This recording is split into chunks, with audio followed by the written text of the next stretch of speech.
the series off now, a misery, misery man. All the players never treat me right, they haven't seen what I truly meant in my old MC-17. Yeah, we've done the root beer, and of course we've done the air. We've been the dollar, Delta, Rudy's rolling under there. But oh, we changed the targets, every is the sight. But still you're home for good and take away your early light.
Yeah? Oh, fuck! No! No! Dude, we have so much shit to go! Holy fucking shit! Yo! Connor, get down there! Connor, go! Oh, fucking shit! Start bringing it! Holy fuck! Oh. Hey, guys! Guys, we're cool! Hey, chill! Chill the fuck out! Chill the fuck out!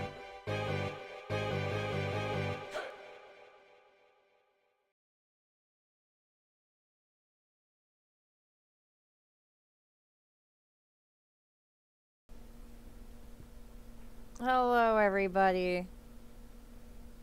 Hello, everybody. Did you guys like that? I liked that. That was a lot of fun.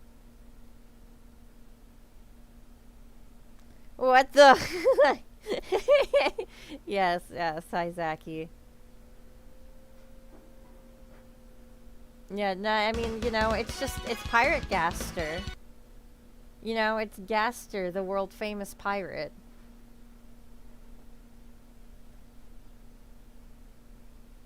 I can hear ya. Good.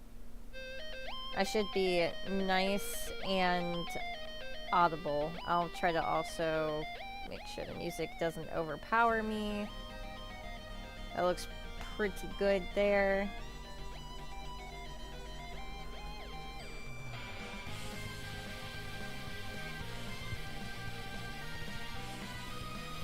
Alright.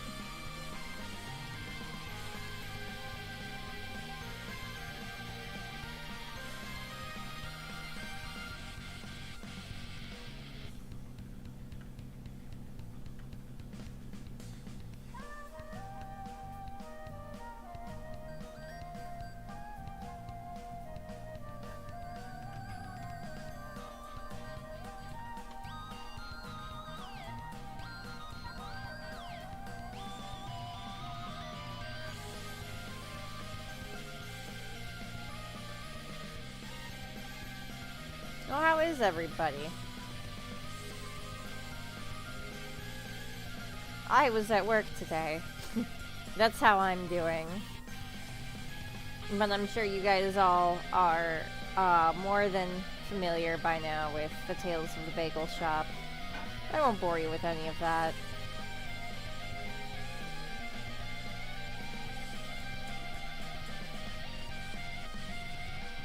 Although I will say, all these extreme weather alerts out.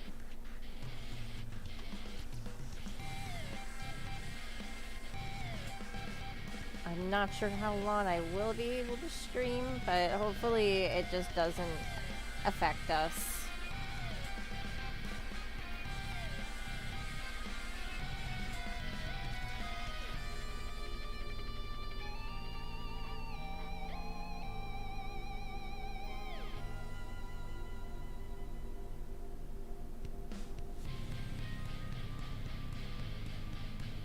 back around noon. That's not good.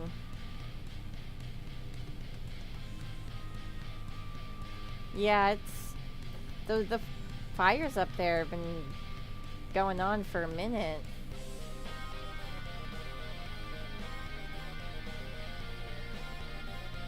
Hopefully you guys just get some more rain here sooner than later.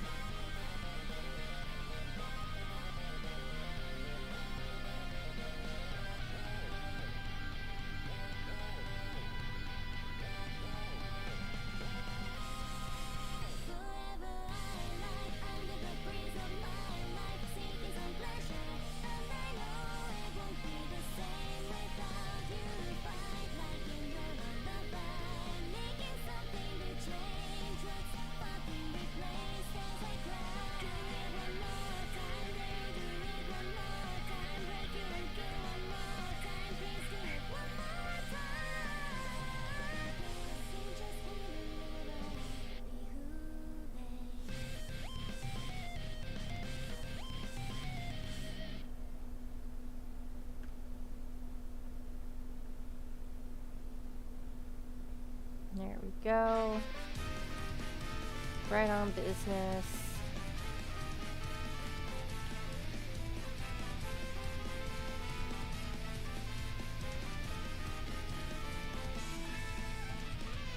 Honestly, this shouldn't take me too terribly long to finish.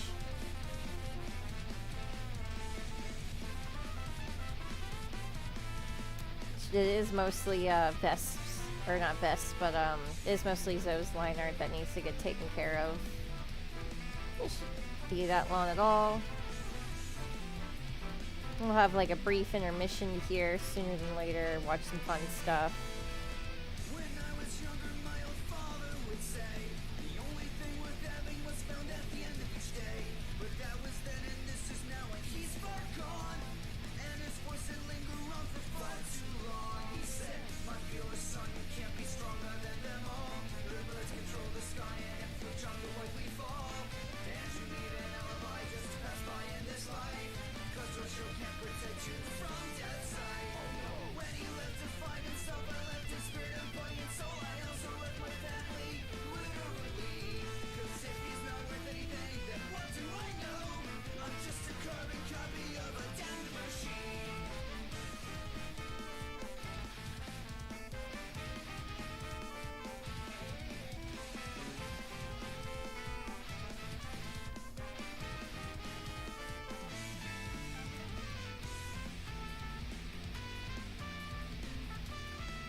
Shoes.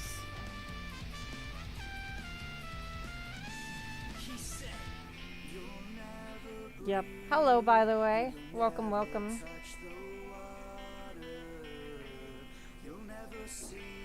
This is kind of typical for the streams. Usually, they'll start pretty quiet, and then we'll get chatty as things go on. You know.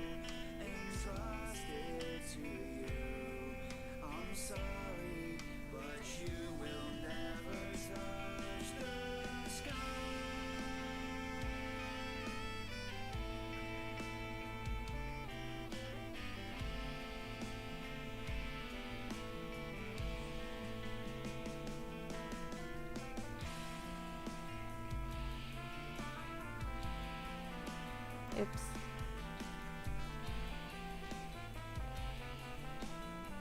Drop. Get this shoe.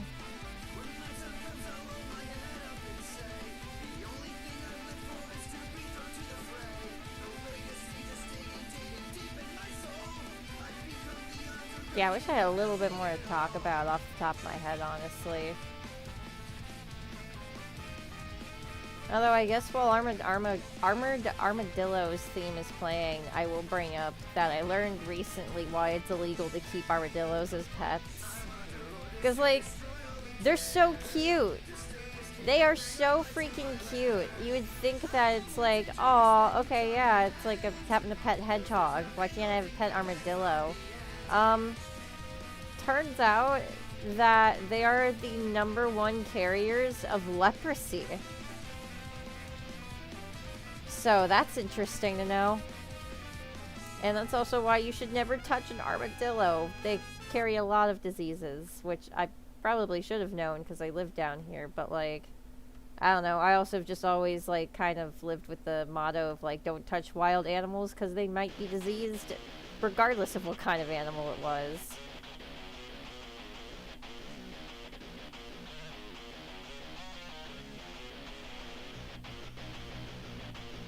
Oh yeah, I hate it. I used to like to draw outside, but I really only like to do it now when it's not too hot out, because then like you said, like my hands just get really sticky. And they stick to the paper and stuff, and it's just like, eh.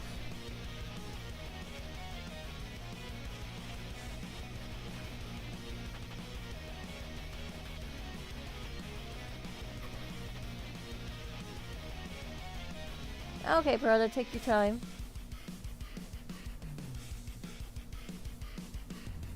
And carry ringworms, yeah. I mean, it's the same reason why, like, you can't have a pet bat, is because bats are, like, the #1 carriers for rabies. So, like, as much as, like, we want to, like, look at bats and be like, oh, sky puppy, oh, I could have a pet bat. No. Unless you're, like, a licensed professional, like, wildlife specialist, you should not have a pet bat. And even then, that's not really a pet, that's just kind of the guy you take care of, but it's a bat. A lot of wildlife specialists are more caretakers than anything else.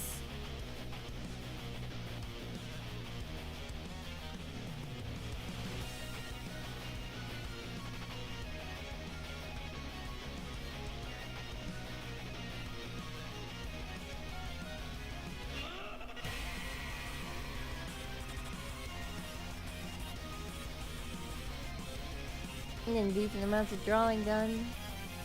Oh, well, it's good that you've been able to at least sit out there and get some stuff drawn.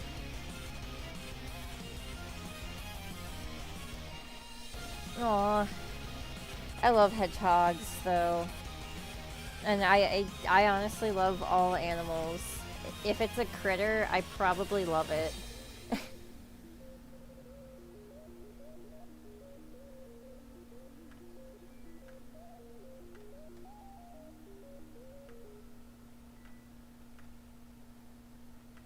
I've never seen a stoat in person though. I don't think stoats are around where I am.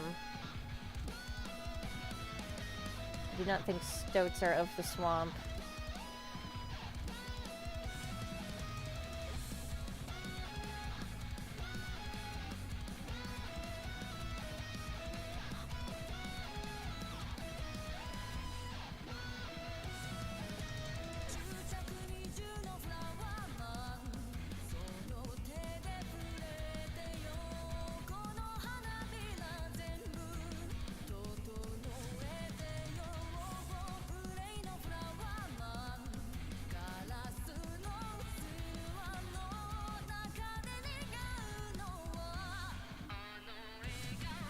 Striped adder, that's cool.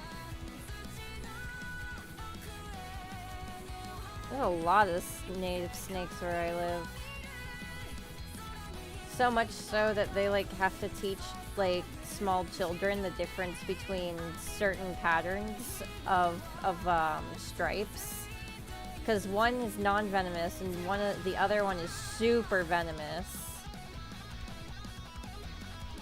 So it's a big difference between the two.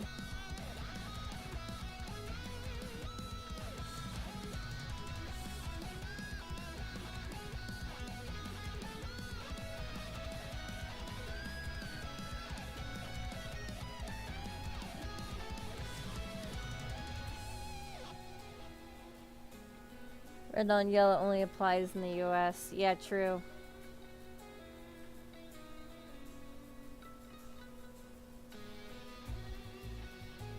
You know what is a really pretty non-venomous snake, though? Are Florida mud snakes. I really love Florida mud snakes. They're so cool.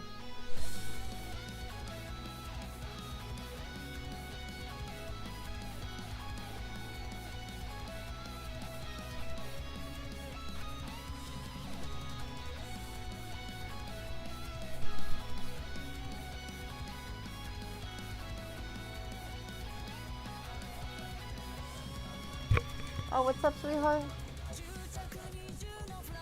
Oh, no. You're good.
Ones with the red bellies. Yeah, they're the ones with the red bellies. Those ones are cool. Got really emotional thinking about a tiny ringneck snake that was hanging in the garden. He was just a little guy. Oh, I love red ringneck snakes. Those are also some of my favorite snakes down here. It's just like a vibe when you're like a kid, you know, and you want to like have a pet snake for a day. So you pick up a rock in your yard, and then there's just a bunch of little red ringneck snakes and glass snakes just living together.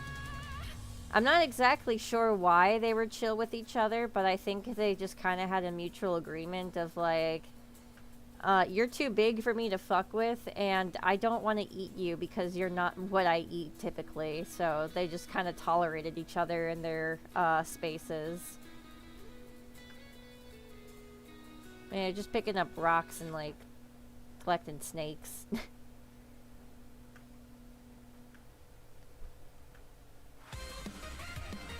Typical swamp activities, I'd say.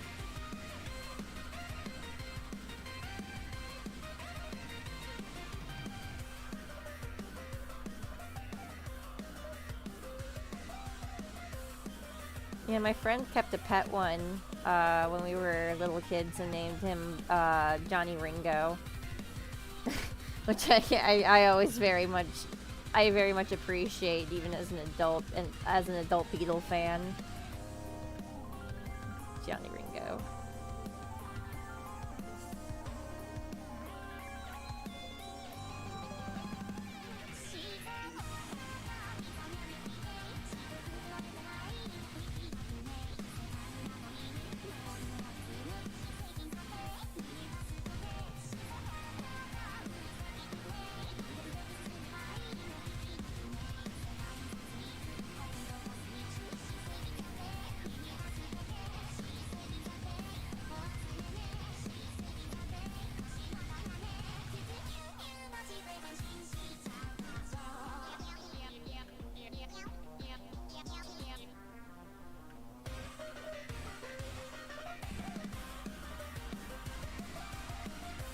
All snakes I knew were pets or ambassadors.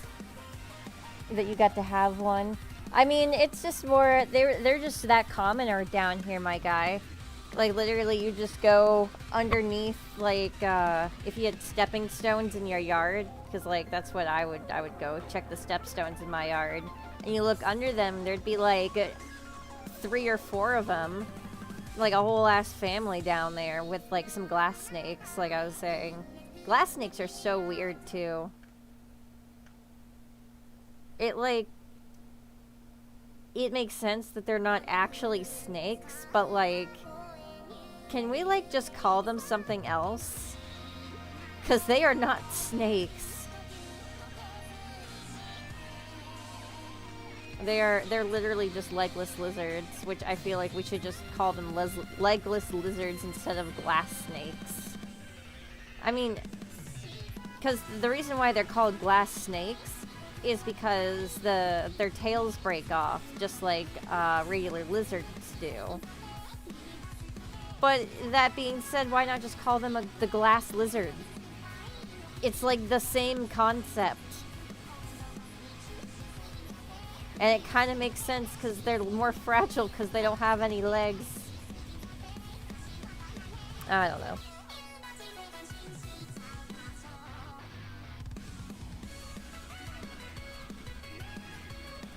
Animals. Red fox. Being up together. Yeah, that makes sense.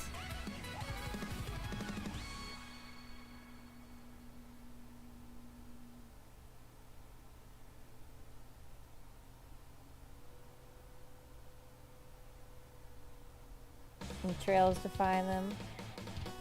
Talking about skinks with no legs. I guess you'd call them skinks. I've always just been told that that's a glass snake. I think people do call them glass lizards. Yeah, that makes more sense. Foxes will walk through the city at night like they own the place. My guy, the more you talk, the more it sounds like you live in Florida, which is funny because I live in Florida.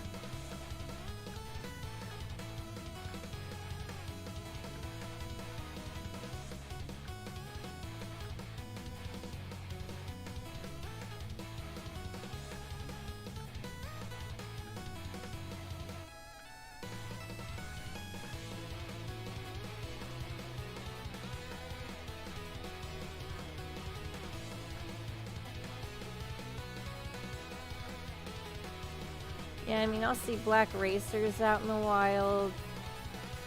The prettiest, like, snakes Florida has, I feel like, are all the native ones, too. Like, yellow rat snakes are really cool.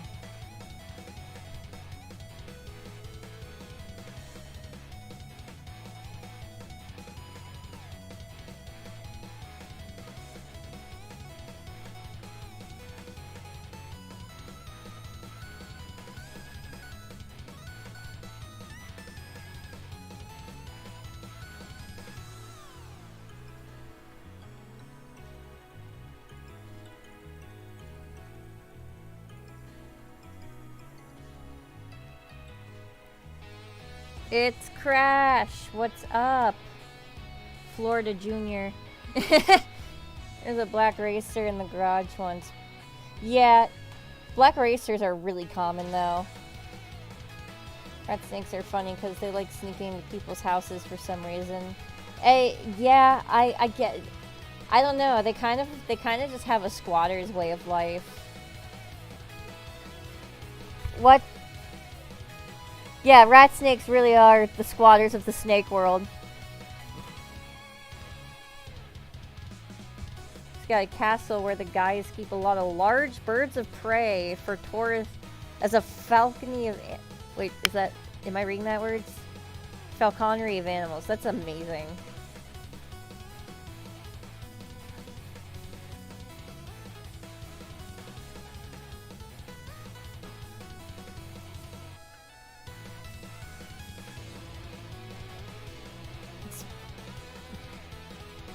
You're still not beating the Florida allegations. There's castles in Florida.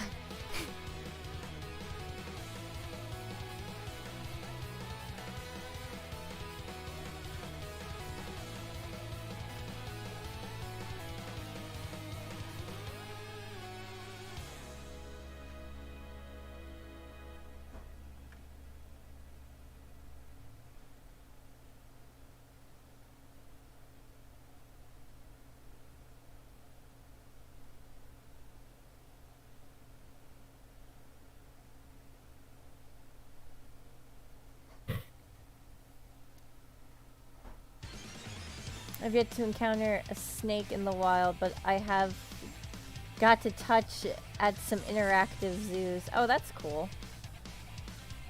Kingdom Valley.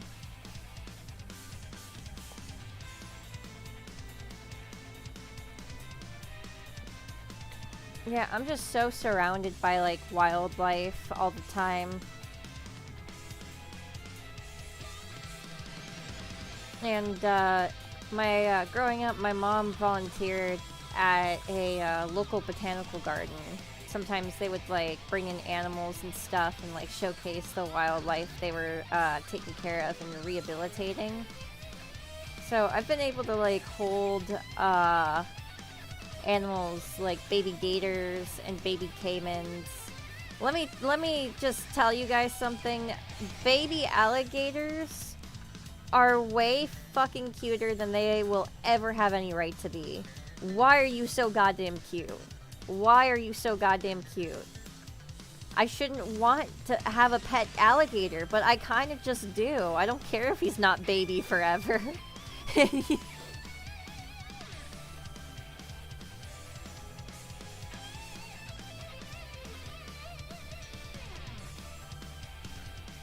We also do straight up just have dinosaurs here.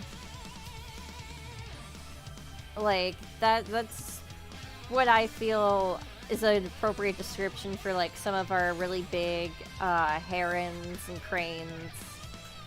Like, the sandhill cranes alone, like, you know when they're flying over you because you just hear them. They let out, like, this big old squawk. You can convince someone that it's a pterodactyl screeching.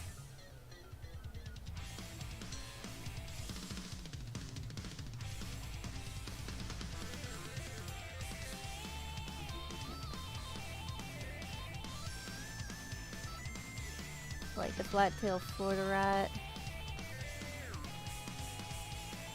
They call the beaver a flat-tailed Florida rat. I could see that, Zachy.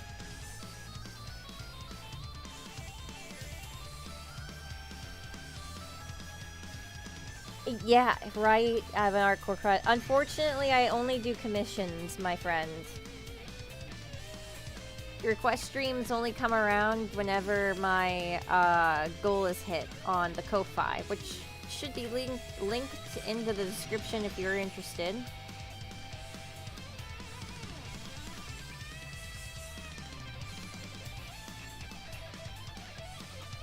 Always want to name a pet cola or soda. That'd be really cute. Waiting birds do look prehistoric. Yeah, I just responded to it, Frodo.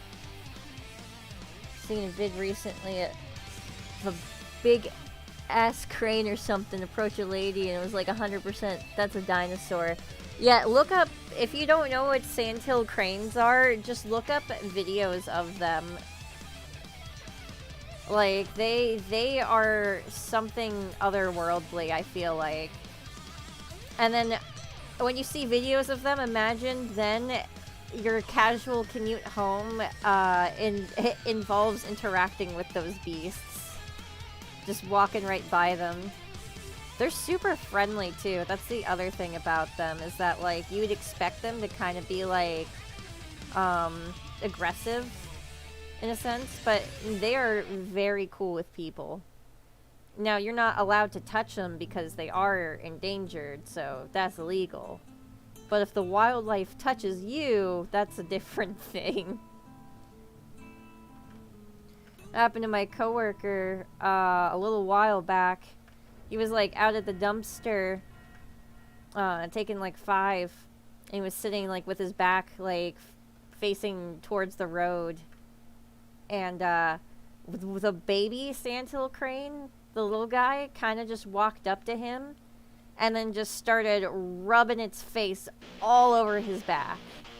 We have no idea why it decided to do this, but he couldn't move. He just kind of had to sit there and let it happen because you can't touch the wildlife.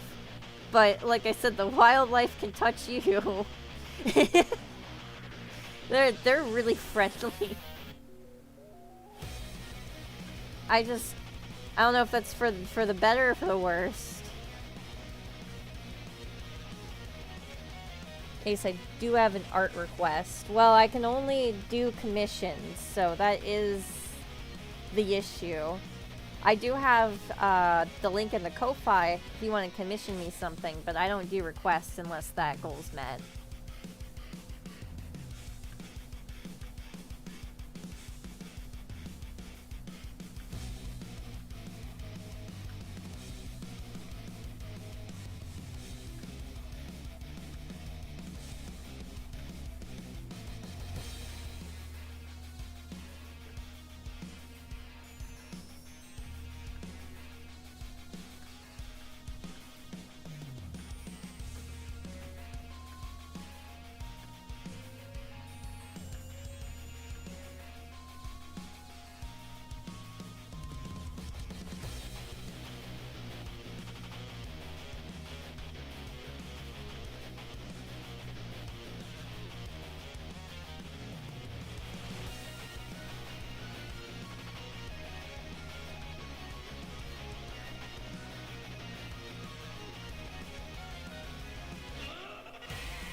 I'm gonna rejoin desktop in a minute and be right back. Yeah, you're good.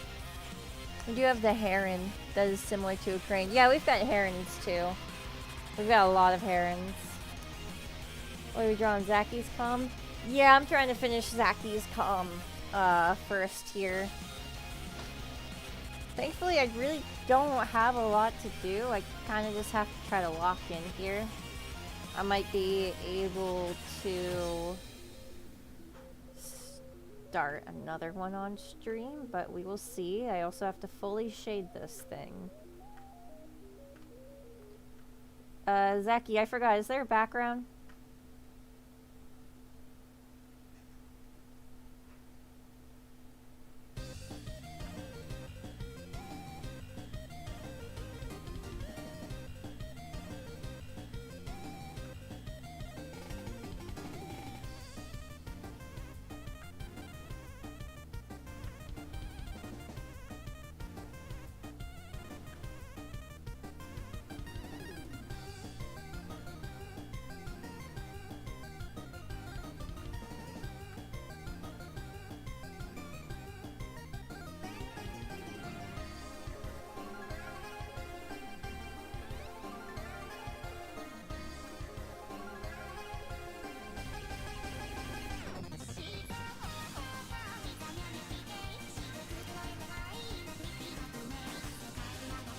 I don't think you did.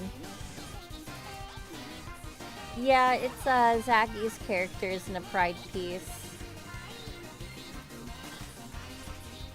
Yeah, I didn't ask for background. Okay, cool. Breebs and Coots. That's adorable.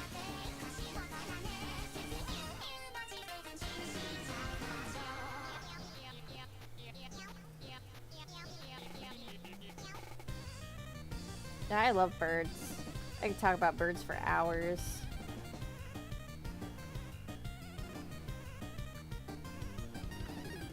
Some of my favorite native birds down here are these cute little guys called red-winged blackbirds.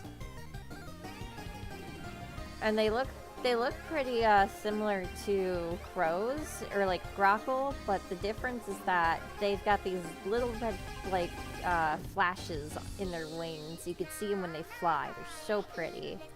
And then they have this really unique little bird call where it kind of sounds more like somebody's whistling.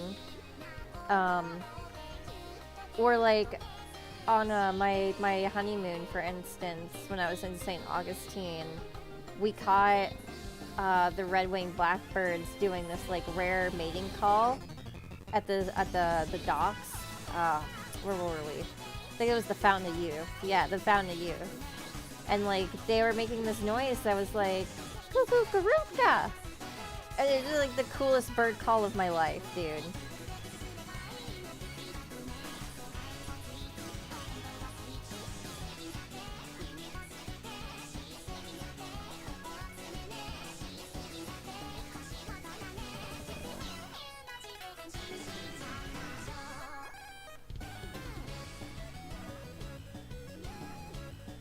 It's hard for me to like pick a favorite bird. I've always been really attached to like the ibis down here. Ibis are really cool. Just love how they're always like hunting in like little packs.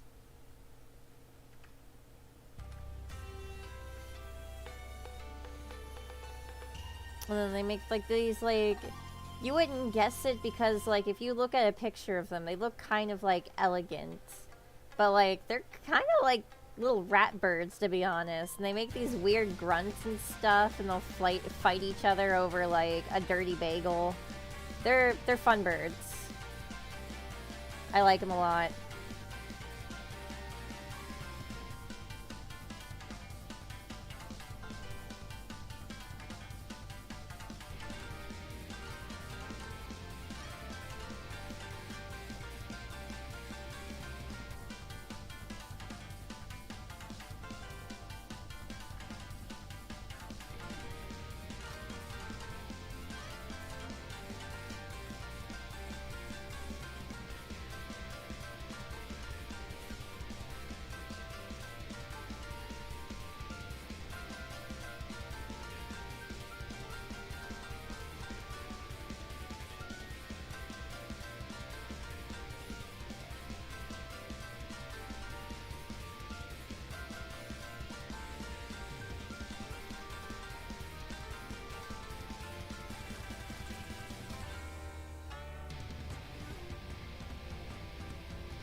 Also, a little Bruce here that looked like it was wearing little fuzzy white boots. That's cute.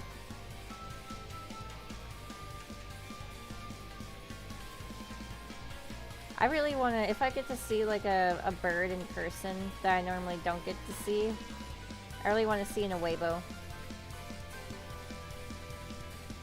They're so funny. I love Awebos. Awebo. Awebo. Quite literally, it's like a real-life Pokemon. It says its own name, not just like when existing, but when it attacks things.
That's so funny.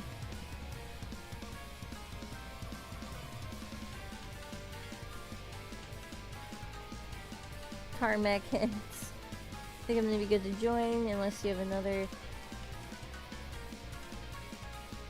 Wait, unless your RAM sticks died in its sleep last night. No, I think my RAM stick is fine. Ish. It's fine enough. Yeah, let me pull you in.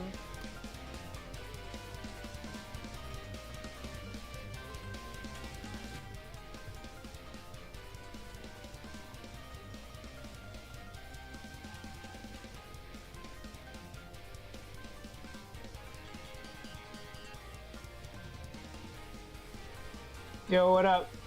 Hi-oh. Not much. That's good. Back. Good to have you back. Sorry your PC did that. I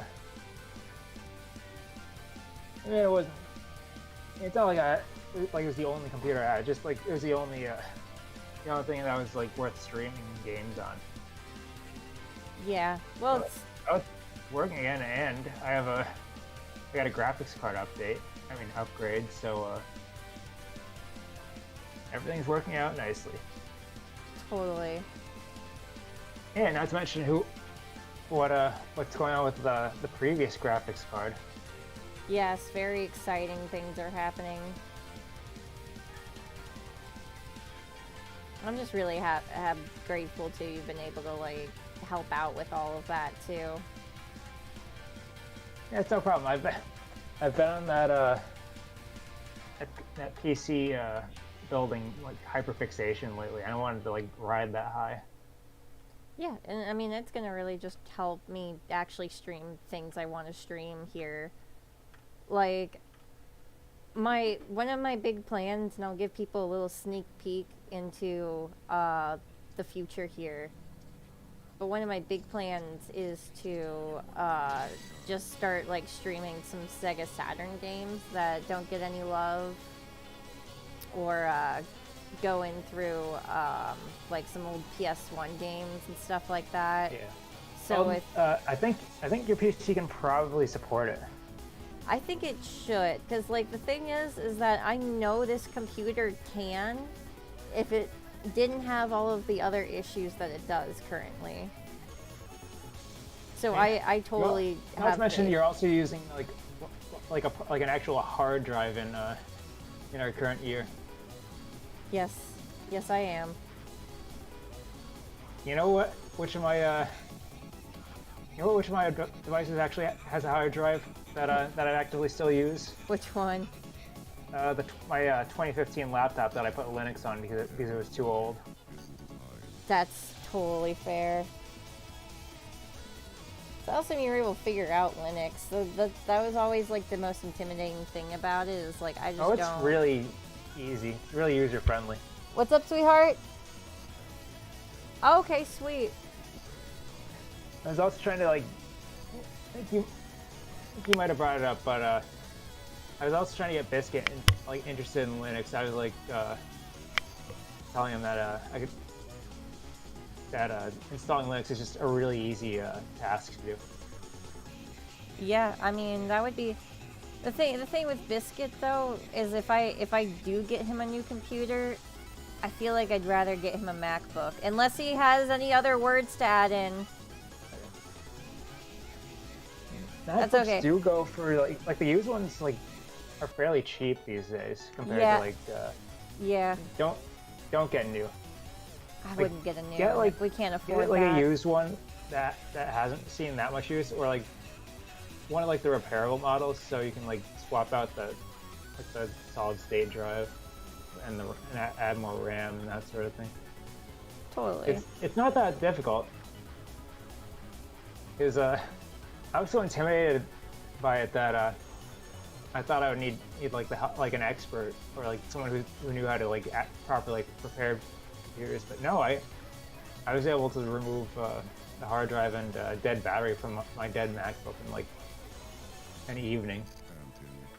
Yeah, like honestly, taking computers apart and repairing them. Once you know what things do and what's supposed to go where and what you're not supposed to do, it is just putting together like advanced Legos that can electrocute you. It is like Legos.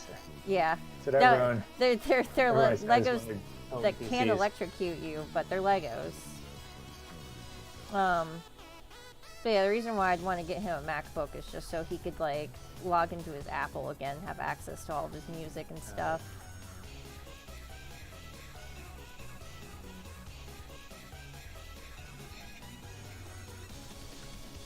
Let's see. I mean,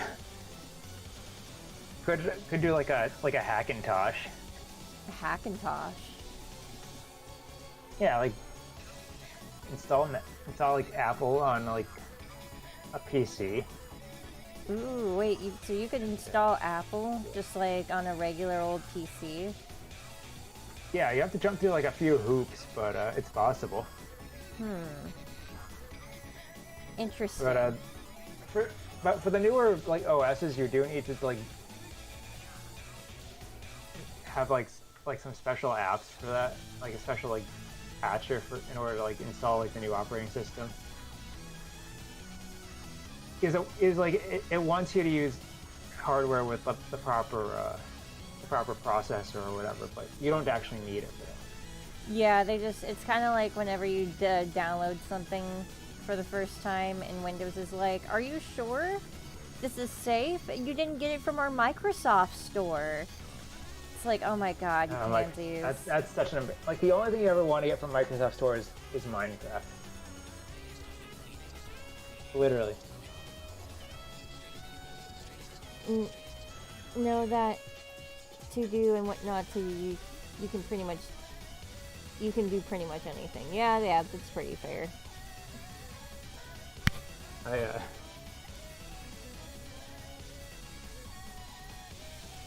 Now that I know a lot more about the actual like hardware involved, I feel like I can probably just build anything at this point. The only thing Okay, maybe not that like I don't have any like thermal paste, so I'd have to like practice with that a little bit in order to like install like a new processor if I don't have like a new one that comes with the thermal paste. So that's the one thing that is a little intimidating. Yeah. I guess there's just still learning curves, you know. Yeah. So I am going to have to take a dinner break here in just a second.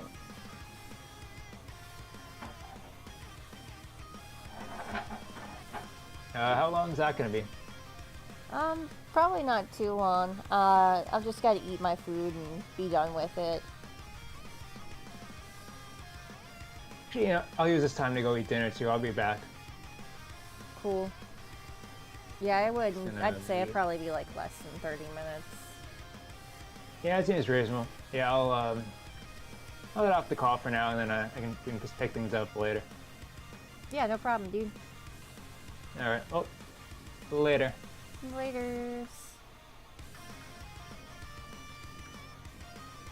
Alright, you guys. I'm gonna finish this line, this piece right here, so you can see exactly what I'm trying to finish. And I'm gonna go have some dinner real quick.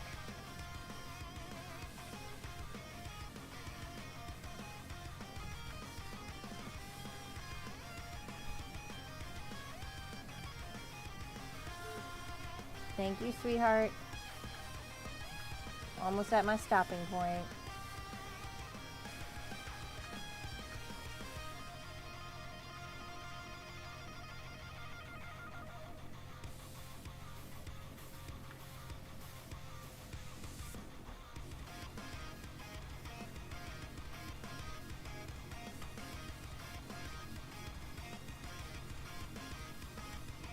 Alright, I think everyone says that it will be a good time for a break then.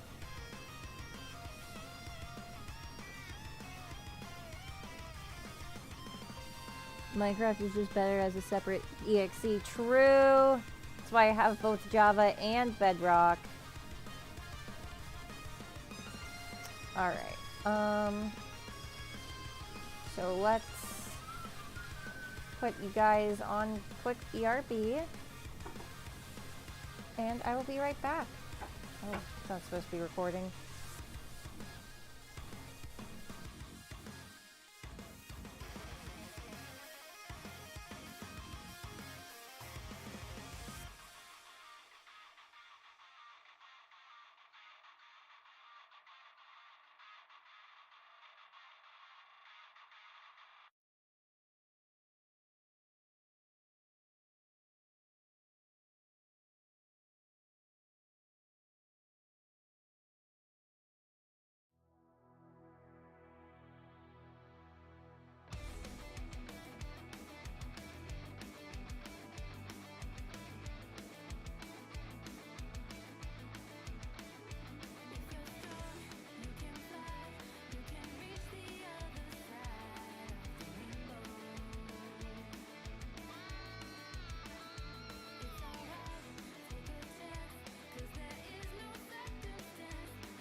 Copyright by Shirabu Corporation.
Okay.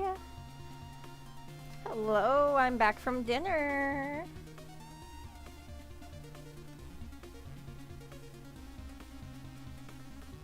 Hope you guys didn't go too far.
Let's see. Yeah, see, there's people still here. I think everyone just fell asleep while I was having dinner, so that's okay.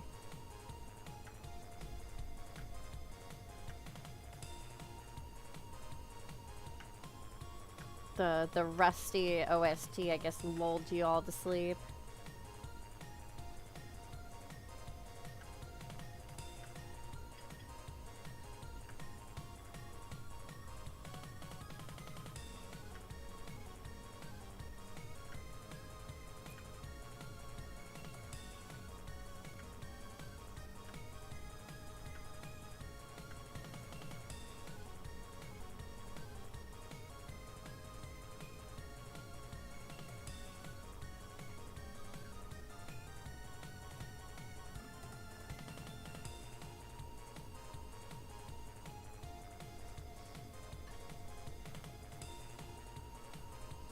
Sometimes I'm like tempted, honestly, to like put on cartoons while I'm away. That way everyone stays entertained.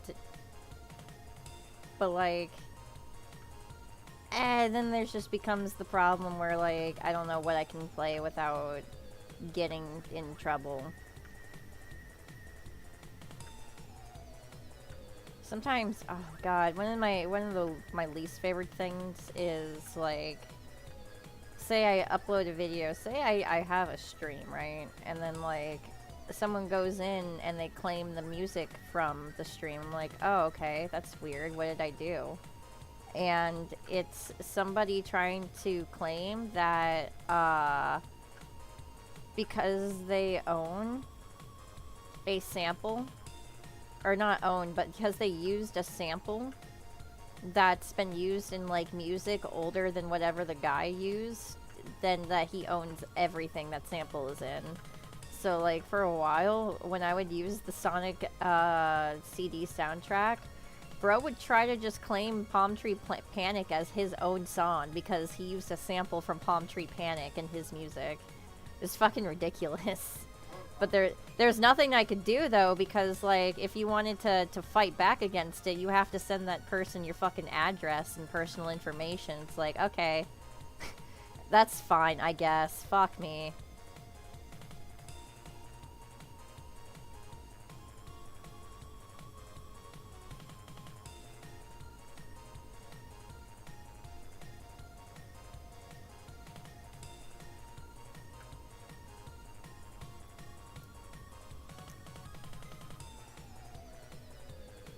You ready to join back in? Okie dokie. Oh, shoot. See, that's the thing. That's the thing. There we go. Sometimes, it mutes Discord automatically, so I didn't even see you were trying to call me. It is kind of annoying how it does that sometimes.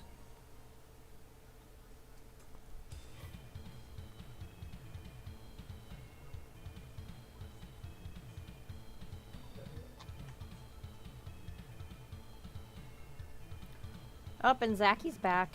Welcome back. Nice. Everyone's back. I think. Well, Crash might not be back from dinner. He has to eat food. It's alright, I have the Rusty soundtrack on. I was just talking about copyright trolls. And I don't... Rusty? Like the Yeah. Castlevania clone?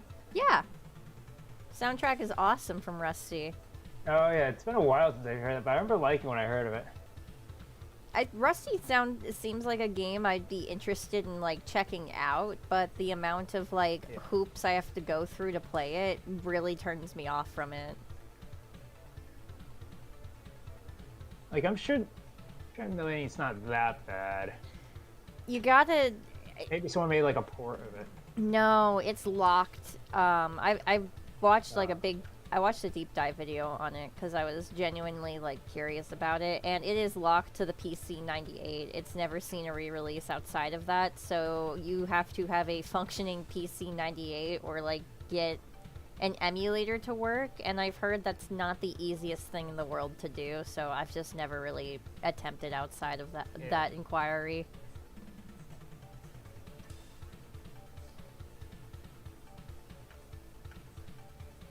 I know, it's really sad when games just get locked onto one console forever. Oh yeah. No one ever... I mean, especially if they're hard to like emulate or whatever. Yeah. That's the worst. So that's the thing about Saturn games, is Saturn emulation has gotten a lot better. We can data mine Saturn games now, we can preserve them now. But that's also just because, like, the Saturns kind of always had this, like, small cult following that loved it for its flaws and everything it does right in between. The PC 98 is kind of more excluded to like a Japanese audience, and something you have to learn about, especially in like the lost media or media preservation community. The Japanese members do not like to talk to outsiders at all. They want to hoard, yeah, they want to hoard whatever treasures that they have. So it's like way harder to even get a hold of stuff like that unless you're already like in the know-how.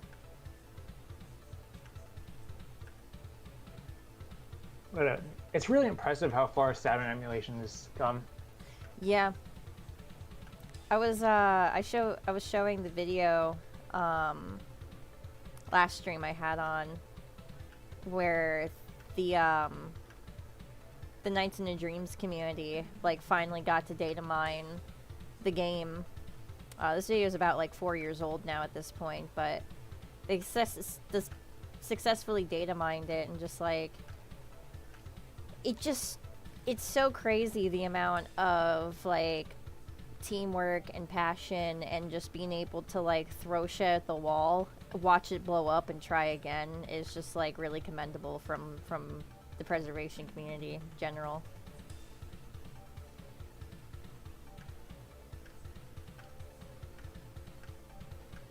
One of my future projects coming up is to stream the Saturn version of Mega Man 8.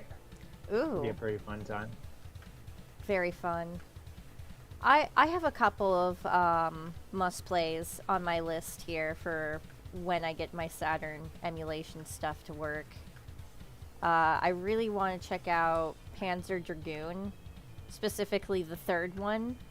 It literally looks like my type of game. It's like what every Dragon kid ever wants in a video game. I don't understand how this game is locked on the Saturn in Japan. Still need to check that one. I have one. I downloaded one of them, but I haven't really got a chance to actually play it yet because I was so hooked on Mega Man 8. Oh, Mega Man. I'll give a little like synopsis of what I know of the games. The first two are kind of like on-rail shooters. they're like a 3D shoot 'em up in a sense, but they're really well designed and they're fun. You can level up your dragon and stuff that way too. And the artwork too on the cover of the first game was actually done by Mobius. I always think that's a really cool fact about Panzer Dragoon. Surprised they actually got a big name for box art. Yeah. I mean, he used to just work on a lot of stuff. Like, if you go through his catalog of the things that he's worked on, you're like, oh my god, you made like almost every 80s sci-fi movie ever. And, you know, and I'll give him that. He didn't work on Star Wars, but there's a lot of people I've heard talk about, like, back in the day, George Lucas would be like, alright, make it look like Mobius, but not too much like Mobius. So, even then, they were absolutely, like, pulling from the guy, you know? I mean, didn't the... I don't remember if his name... Like, I know that the holiday special had, like, inspiration from... Oh, the holiday special, yeah. But, I mean, in general, like... you look at Star Wars and then look back at, like... okay, it was just done in the style of Mobius. Okay. Yeah, yeah.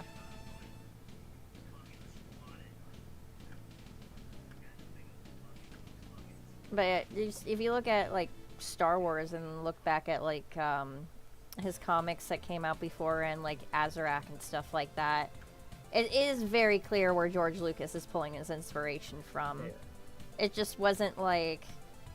Nobody really knew what that was, because it was mostly a French IP to begin with, so a lot of Americans just, it went right over their heads. Yeah. And, words that are escaping me. I don't know, Star Wars just had that, like, unique, right place, right time kind of thing, where everyone was getting into space, and it was the edge of the 70s. There wasn't,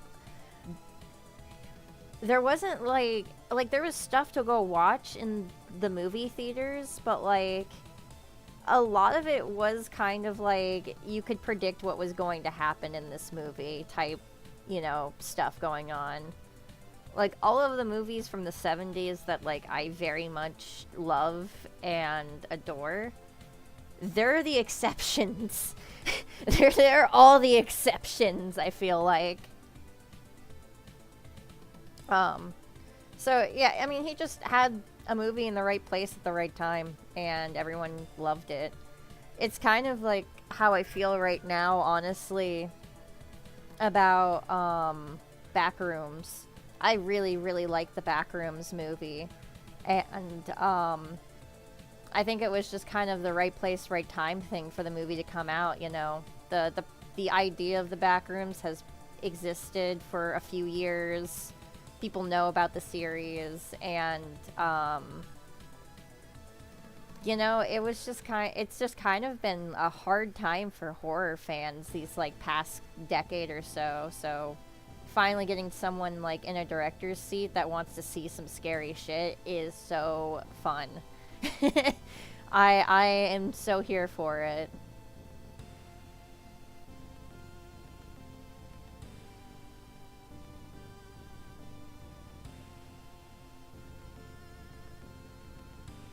But, what was I trying to say before that? Oh yeah, with Saturn games, yeah, Panzer Dragoon is going to be my top priority. But I also want to check out... Obviously, you know, I want to check out Symphony of the Night. Yeah. There's another game that I saw that looked really, like, right up our alley, but, like, I keep forgetting the name of it. But it literally It's the one by Atlas. The beat 'em up RPG. No, I don't think... It had Ruby in the title, like the word Ruby in the title, and it kind of feels like... It, like, kind of looks like Mega Man Legends. That's what I'm trying to say. It looks like Mega Man Legends, like, meets Freedom Planet in a like, a vibe sense. Like, it's got Freedom Planet vibe with Mega Man Legends mechanics. And the game looked really fun. Like, I genuinely was like, oh my god, this is actually really cool. Like, your main character has, like, a jetpack and stuff like that. And you got good mobility.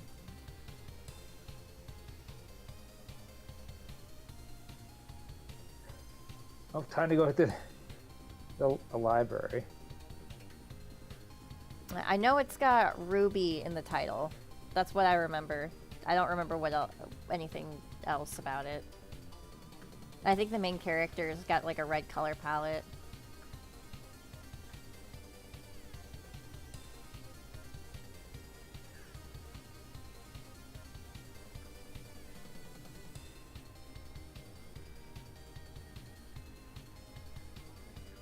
I'm looking this up. I can't just not know this. I mean, go for it. I mean, if you end up beating me to it, then like all the power to you.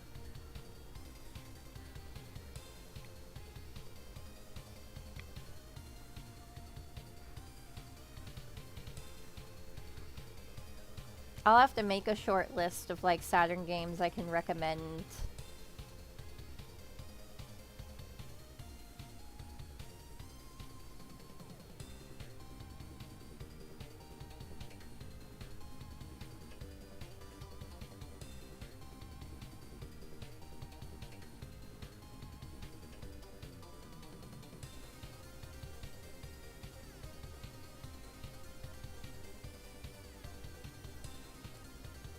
There was also like a 2D sprite-based RPG game called Princess Crown. That was the one I was talking about like earlier. Oh, That was by okay. Atlas. Yeah, Princess Crown looks like that'd be a lot of fun.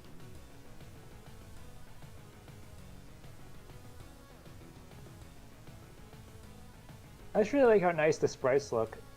Glad there's like a proper fan translation. Yeah, very lucky for that.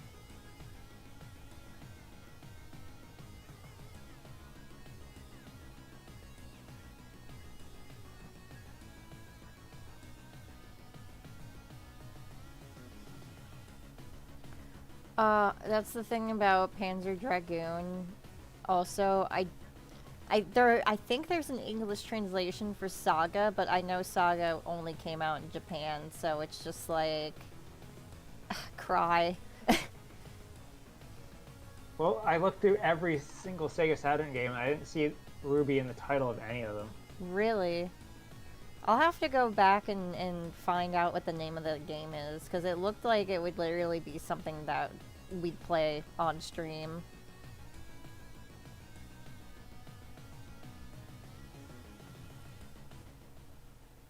I also remember that I gotta try out, I gotta like stream Mega Man Legends sometime, because I think that would be really fun.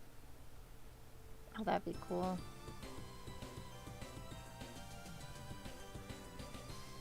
And I finally got to play Mega Man Legends at my roommate's house last year. I liked it. It's a pretty good time. Yeah, especially on original hardware, it was good.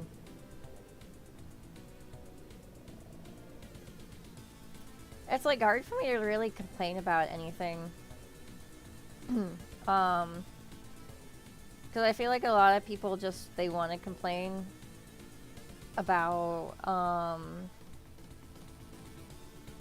what's it called? They want to complain about, like, the controls and old archaic stuff like that, but, like, it just... I think they serve their function fine for what they are. Yeah, like, I mean, you know, what do you want them to do? You want them to go back in time and, like, fix it before they knew it was a problem? Like, it's fine. That was before non-tank controls were widely accepted anyway, so it doesn't matter. Yeah. Like, I think that's the biggest issue that people have with getting into Mega Man Legends is the tank controls.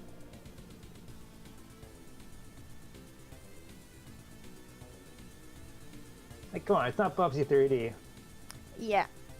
I mean, I'll even go a little Which deeper. I say because Bubsy 3D is kind of we have jumping flash at home. Yep. That's why it controls like that. Yeah. Well, I'll even go cut deeper. It's not like it's Mario 64.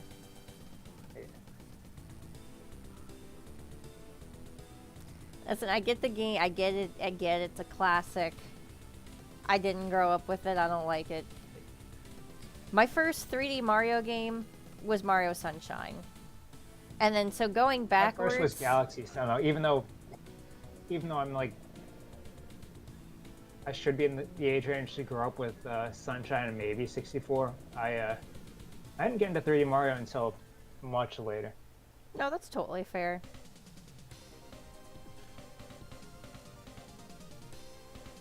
I just...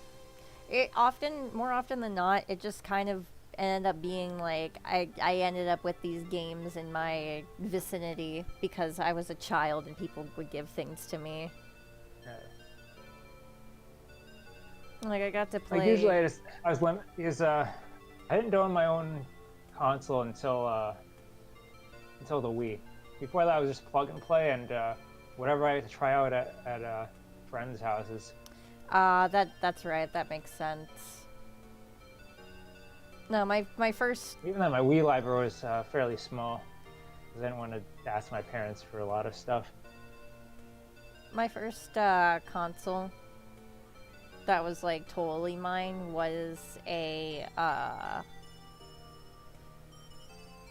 GameCube. And then it was my PlayStation 2 after that.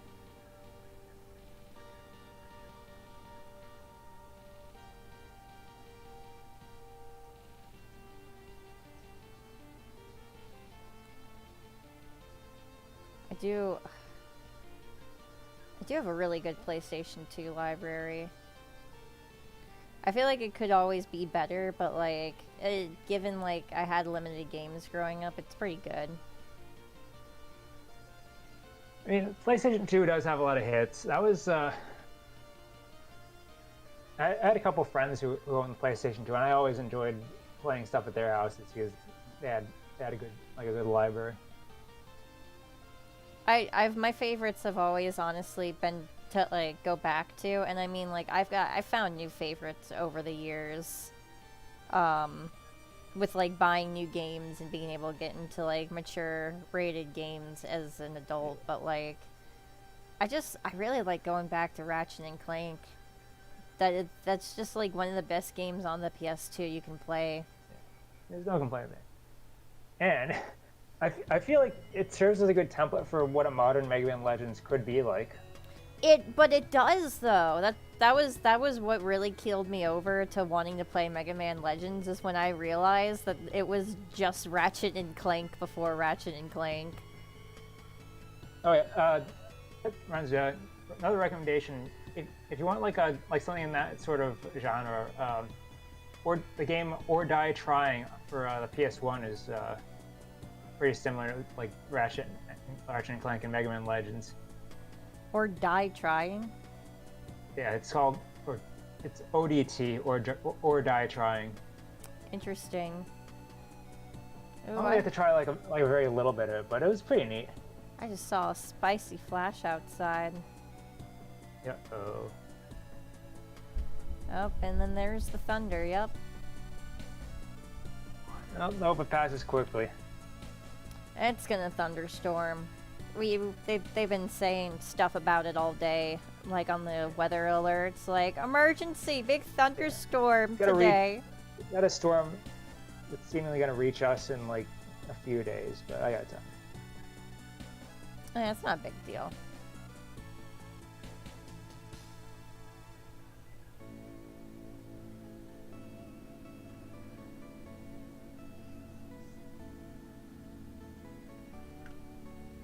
Looks like your storm's gonna pass at like 11 or so.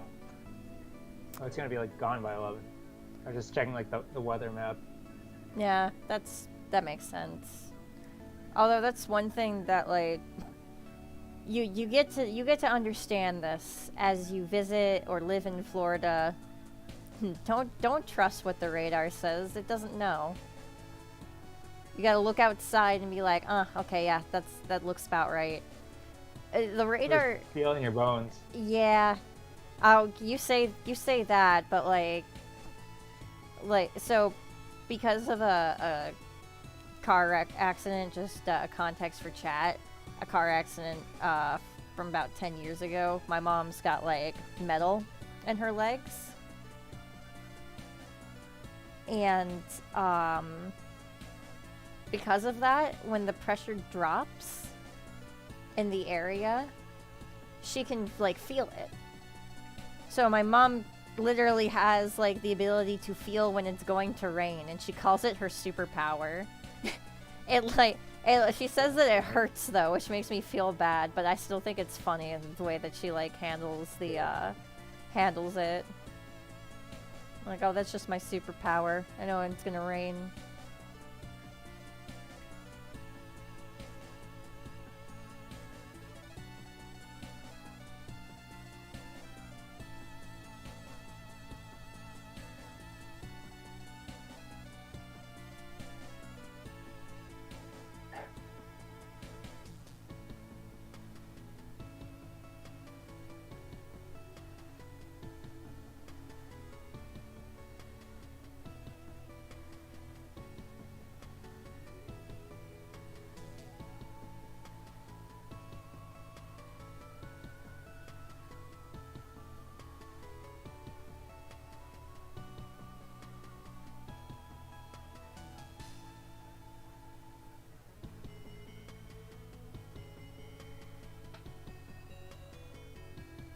The flames on vest pant will have pride colors. Yeah, I got it. I did it. I gotta get back to drawing. I was feeling too gross to draw anything like digitally. The other, wait, actually, no. The phrasing. It's like the rendering process that I was having trouble with. Oh. Or like inking and inking, coloring, line art. I mean, line art is like inking. Yeah, I was having trouble with like inking and like that sort, like the rendering stuff the other day because I was just feeling too gross. Oh. Yeah, that'll happen. I'm just confused as to like how I even got sick that other day. Like I'm on the recovery now. I feel a lot better than yesterday, but I'm just really weird. Yeah, I feel bad because like usually I would just blame it on the slobs at the gym, but I wasn't even at the gym like in a while because I've been volunteering. It might have just been something airborne, to be honest. Yeah. It's usually how stuff like that happens. Something someone touched or something, some slob in like public. Yeah. No, it's strange. Usually my what is it? My immune system isn't as good. But like I haven't really gotten sick this year. Oh, fingers crossed. I mean, I got through June without getting sick. Like I think I got sick maybe once or twice at the beginning of the year, and then I was fine. Let's see, I got sick in January, February. I didn't get sick in March, I don't think. Somehow. Wait, or did I get sick? It was either March or April where I didn't get sick. Well, I didn't get sick in one of those months, but I did get sick in the other. Or during the other. And I got sick in like once in May. And I didn't get sick in June. Then I got sick twice in July for kind of the recent thing.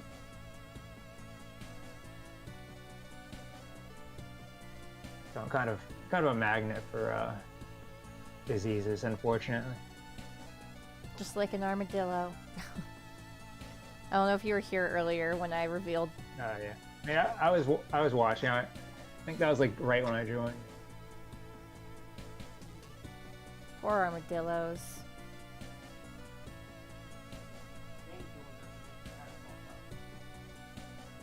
Yeah, they don't deserve all them diseases.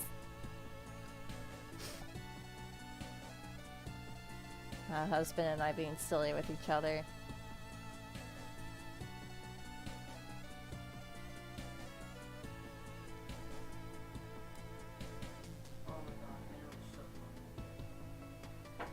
Yeah, dinner was delicious. Thank you. He made me steak. It does sound And- very good. He made me steak and potatoes, and there was salad and bread. It was all really good.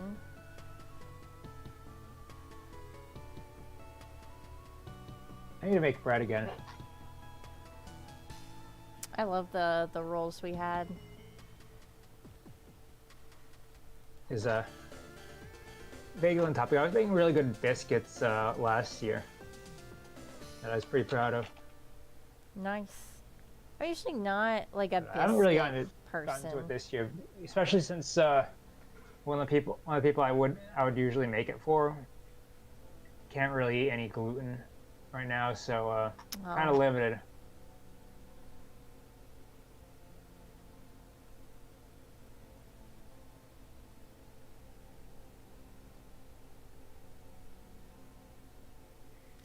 Yeah. Like how I want to like keep. I want to make cookies all the time. It's like kind of a problem, but I love making cookies. It's a lot of fun, and I just can't make them all the time though, or else we can't eat them all because it's like we can't get fat. You know what I mean? Yeah. I have to like pick and choose when I make cookies for ourselves. Or like I'll just wait until there's like a special occasion. My problem is that I like the end result of cookies, but sometimes it's like the actual well, baking easy, where like the actual process of making the dough, it just like I was at like paralysis or something. I like the part though. I like being able to like sit there and like make the dough. I think it's just always like because I'm trying to like I have a task to finish in my mind, and my task is always like here at the computer. So when I'm doing something else, sometimes I'll just like have anxiety that I'm like not doing the thing I'm supposed to be doing. Yeah.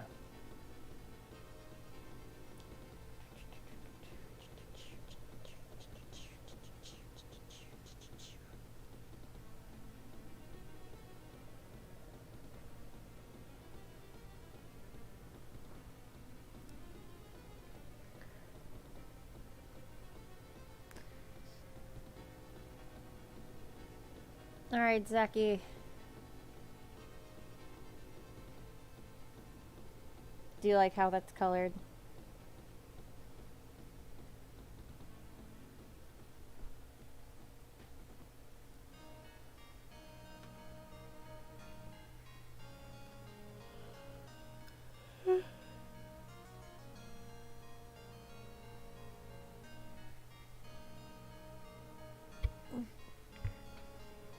Cool.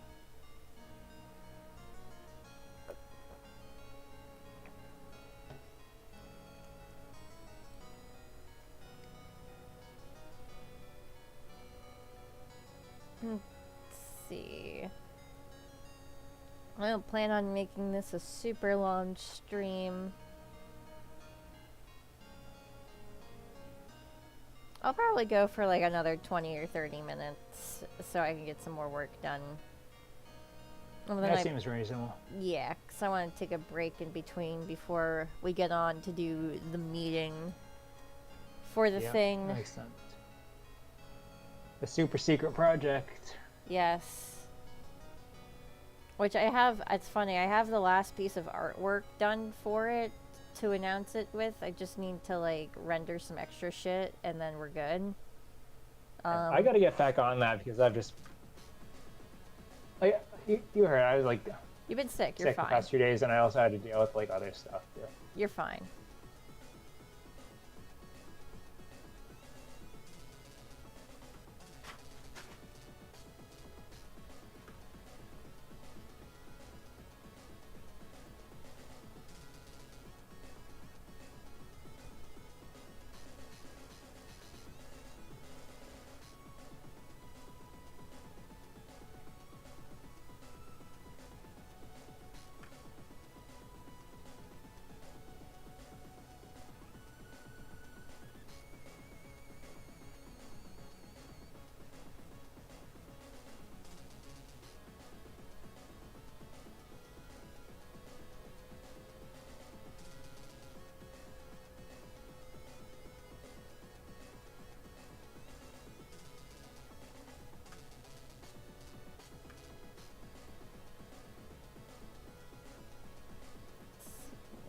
colors look good. Already liking this red a lot better.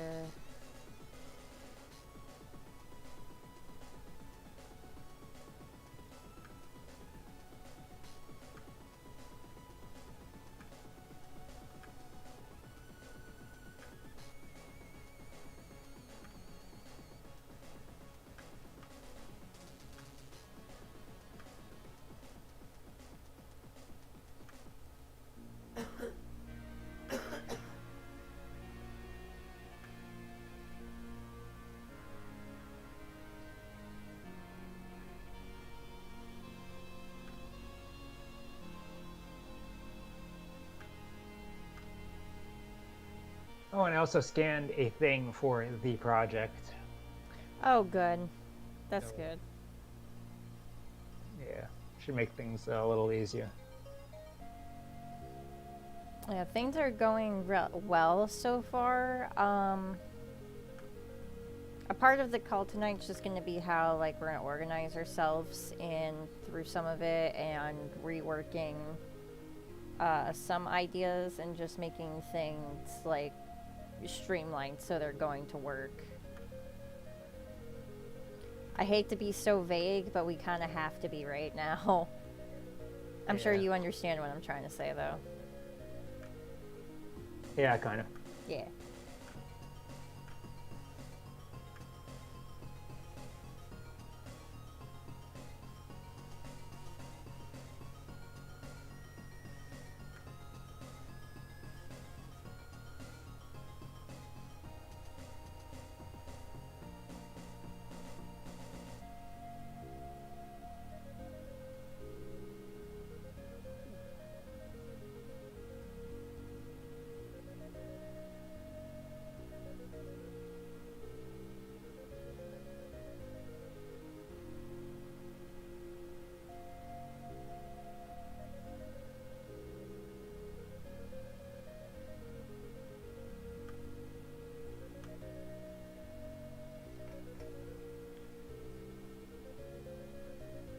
When the thumbnail to a YouTube video.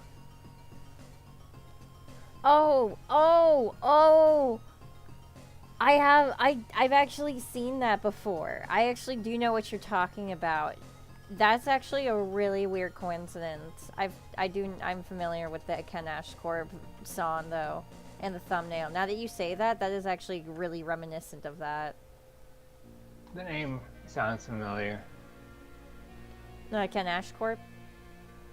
Yeah, yeah. You know Ken Ashcorp. You know the song Absolute Territory? Yeah, it's been. Yeah, I remember you showed it to me like a while ago. Yeah. Good artist.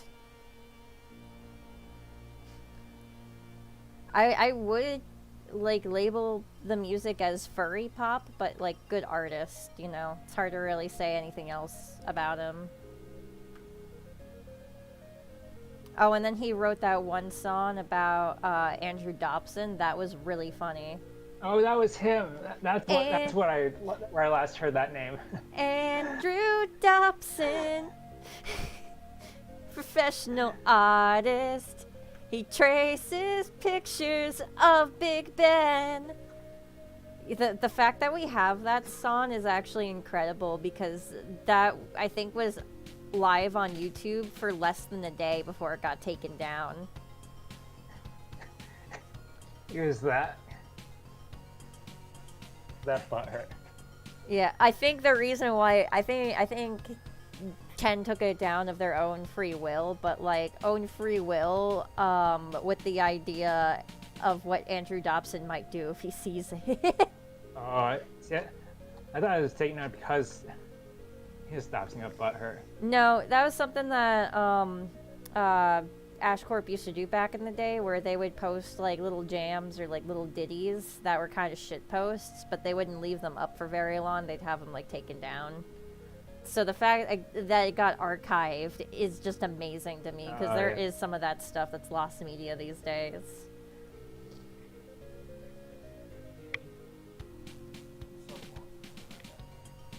What, you're talking about Ken Ashcorp? Yeah. Yeah. I still think it's. I still can't get over the fact that Andrew Dobson's failures were why I decided to like actually try again. No, Ken Nash Corp's not for everyone. Like, I totally feel that. I found Ken through, I think it was through my old Skype friend group. Ken makes a good shit post generally. Yeah.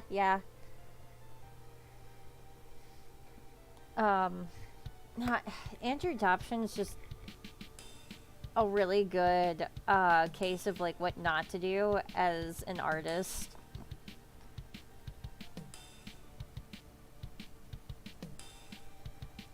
God, especially the one post he made where he got really butt mad at a photographer at a convention. It was like, you can't The take... photographer was... The photographer was her boyfriend. Yeah, no, it's... That's what makes it so funny. So fun. Not even just that either, but like, it was the way that like, if you read his tweet without any context, you would think that he would be in the right and that he's doing a very noble thing by calling this out. But then you look at the picture and like, the chick's totally into it. She's totally cool with it. Uncomfortable, I think.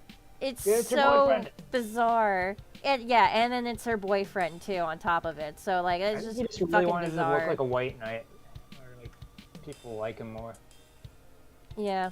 Well, that, and like, I also think it's just I think a part of it too is like this inner guilt that he has over the years and years that he's spent with like overly sexualizing women and lesbians specifically. He never stopped. That's No, the thing. but that's the thing. I think it's like slowed not it down, necessarily he never guilt, stopped. but like He still like kind of just injected that into like his tamer stuff. it's like he's troll shielding. Like, I forget, there's like a better term for it, but it's like he's like, oh no guys, I don't do that anymore. Don't look at me. Look over here. They're doing heinous shit over here. You know.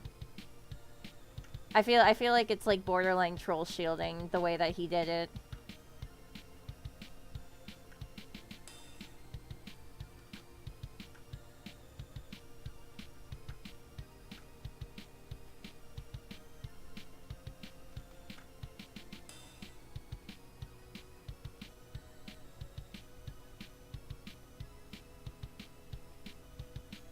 Literally posing for it. He could have had like a nice career as a painter because he had the potential for it and he just never lived up to it. Nah, yeah, I mean, God, and you know, I just kind like of some of the stuff he painted in college, and I think that could have been his true calling, but I feel bad because like I definitely could even like see some aspects of like my own stubbornness within his own stubbornness, where like, you didn't like the way the industry was going. He was really mad at Disney for honestly kind of ridiculous reasons, but like I also get the reasoning. And like, bro is really trying to just do his own thing out in the world, but like he just really didn't do it in the right way at all, did he? his ego got in the way. Yeah. Rushes to market, yeah. I'd say it was a little bit of that, and then also just like he didn't know, God, like he didn't know how to take criticism. He could not evolve his art style. Period. You know who? Do you know who Andrew Dobson is, sweetheart? Fuck, I don't think you'd know any of them. Proto, do you know the name of that one webcomic he made off the top of your head? He made like The three pirate of them, lesbians. Well, the lesbians, that's Alex Z Pirate. Alex Z Pirate. Oh yeah, Alex Z We have Pirate. one piece album. Alex Z Pirate was probably his most popular.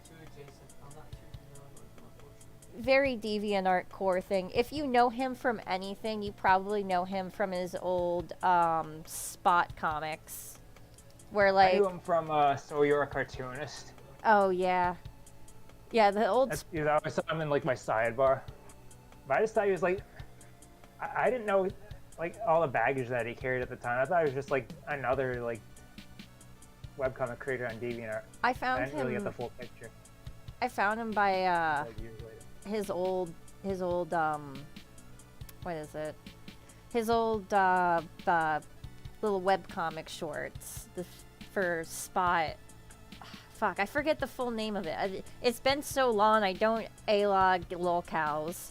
Like But someone in Spot. Someone in Spot, yeah, those comics. That's how I found him originally, because they were just about gaming culture at the time and his like opinions on like games coming out and consoles and stuff like I that. just remember he used a lot of straw man arguments in that one. He would use like primarily straw mans, and like even that, like if you really go back and look at his opinions, like he thought Microsoft and Sony were boring because they didn't have motion controls.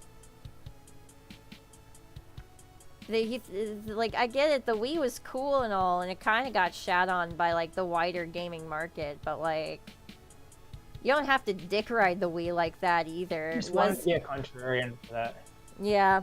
I like the Wii. I grew up with the Wii. It's really hard to say, like... Yeah, I also grew up with the Wii. Yeah, it's really hard But to... at the same time, like, the thing I played before the Wii was the PlayStation 2, and I love the PlayStation 2. I love the PlayStation 2. And, like, the PlayStation 2 is great. Honestly, I'd say even the PS3 had a really good games library. My friend had a PS3 during its heyday. And I loved playing Little Big Planet. That game was awesome. Oh, Little Big Planet's so good. I always loved playing at my cousin's house. Yeah, my friend... That's the one game I wish I had a PS3 just so I could play that. Honestly, I feel that, like, if I got a PS3, it would literally just to play Little Big Planet again. A Little Big Planet machine. Oh, you could also play Ratchet and Clank on it too, but... Oh, that's true. Actually, I would get a PS3 that has, the ability to emulate PS2 and PS1 games, because they'll just run like faster on it anyways. So it would be like those are expensive. like, well sought after though. So they're so expensive. I know. All my tastes in consoles are more expensive than my tastes in makeup. I don't, and I barely buy makeup at all. I want a Sega Saturn. I want a Dreamcast. I want a PS3 with the backwards compatibility.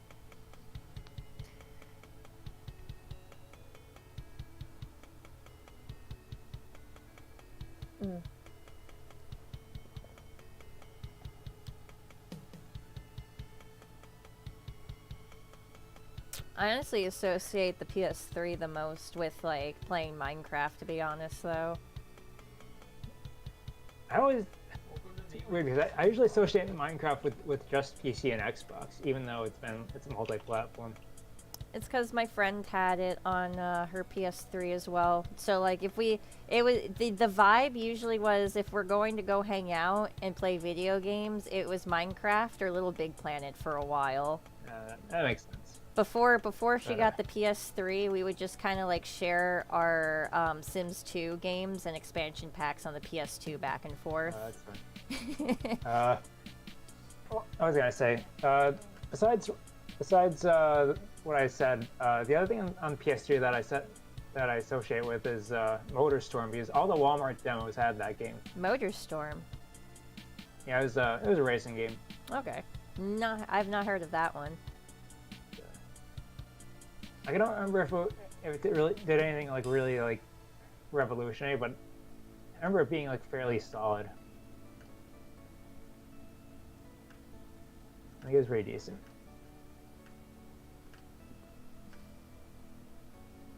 Not gonna, my biggest, I think, guilty pleasure of the PS2, it's not, I wouldn't say that this is a bad game. I don't consider it a bad game at all. I see it as a misunderstood game that came out at the wrong time. But That's Crash right, Sonic Unleashed for the PlayStation 2. Sonic Unleashed. Sonic Unleashed isn't bad, but I wouldn't say it's my favorite. Sonic Unleashed is pretty good. No, I'm talking about Crash Tag Team Racing.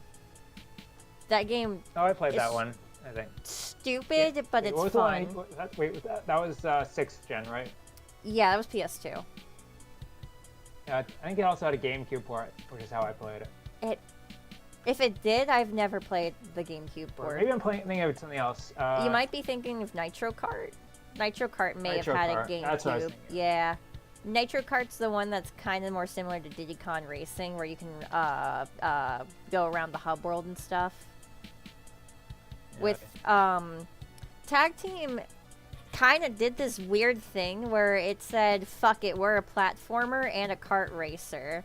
So they have like platforming sections in between to get to like where the races are, and like interactive puzzles in the world and little quests and stuff. And like, again, the game, like playing it as an adult, you can get like really lost, or not lost, but like, I don't know, things just kind of seem like empty. Like they didn't like really like put everything in the game that's supposed to be there.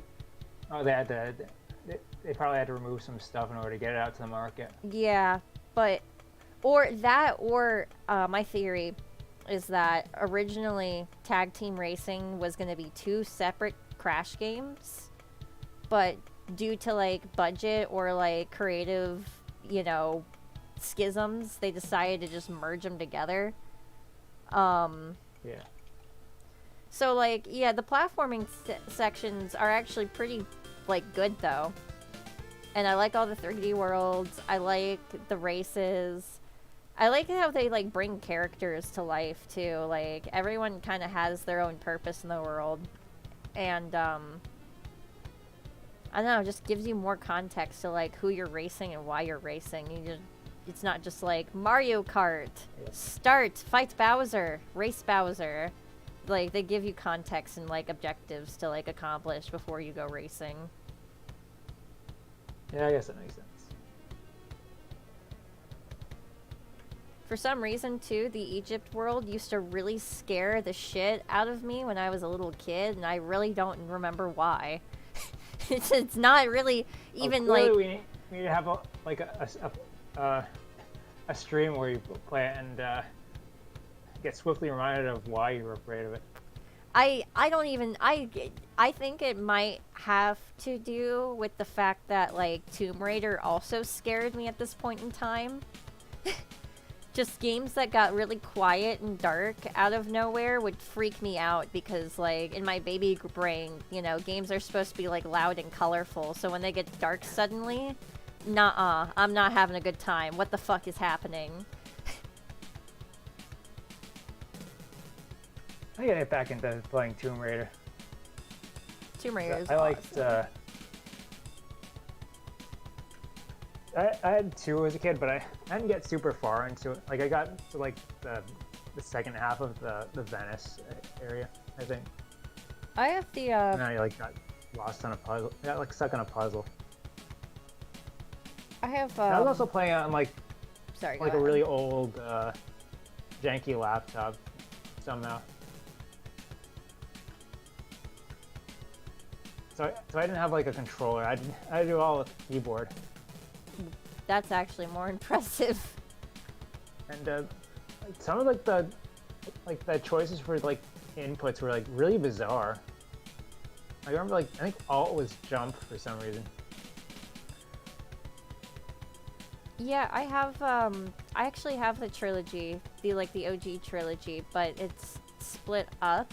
I have the first game on the original hardware, like the PS1. And then I've got Tomb Raiders 2 and 3 for PC. But obviously, I can't play them anymore because my PC is too new. I think there's like software that works around for that. Yeah, it's either software or once I get the new PC strung up, I might If get I like can a...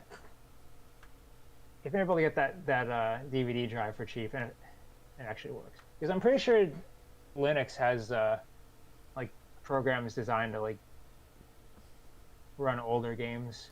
I don't remember how it actually works. Huh. That would be actually really fun. Because I have this old, like, little disc holder from the early 2000s that have, like, most of my childhood PC games on there. That would be a really interesting stream where I just go through all of them. Yeah. I mean, I have what you would expect on a child's computer. I have like Freddy Fish and Pajama Sam. Yeah. It's the entire humongous collection. Yeah. I used to have more of I them. only, which most of my experience with humongous is just through the library, and it's like I don't even remember playing it that much. I just remember like they were really popular among the other kids. Like I played like a little bit sometimes. I had the very first Freddy Fish, and then of course the first Pajama Sam. And then after that, we got another Freddy Fish game. I forgot which one it was, but that one came with a demo disc that had like a shit ton of humongous entertainment game demos on it. So I've literally played like a good chunk of them. Just like, not in their entirety, but just like the thumbnail, or not the thumbnails, the demos. Like, I played Putt Putt, I played through Spy Fox. They give you a lot of Spy Fox to play on the demo disc, I remember. I kept like, I remember even to this day thinking to myself, and I'm like, wait, the demo's still going? Is this actually the demo? I remember playing. I think my library was as a kid was mostly like a bunch of like educational type stuff. But I remember having what was that? Aside from like the educational stuff, we had Tomb Raider 2, Sonic 3D Blast, and Sonic R. Those are the main ones. Rails and Across also the Myst America. trilogy.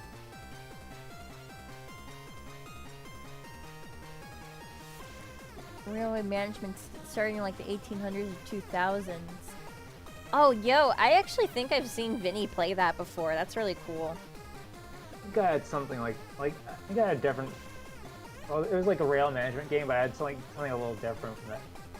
Because I was also going through like the train autism phase. Yeah. I don't think you were here for it, but during the last meeting, Grim and I were like talking about like the dinosaur autism.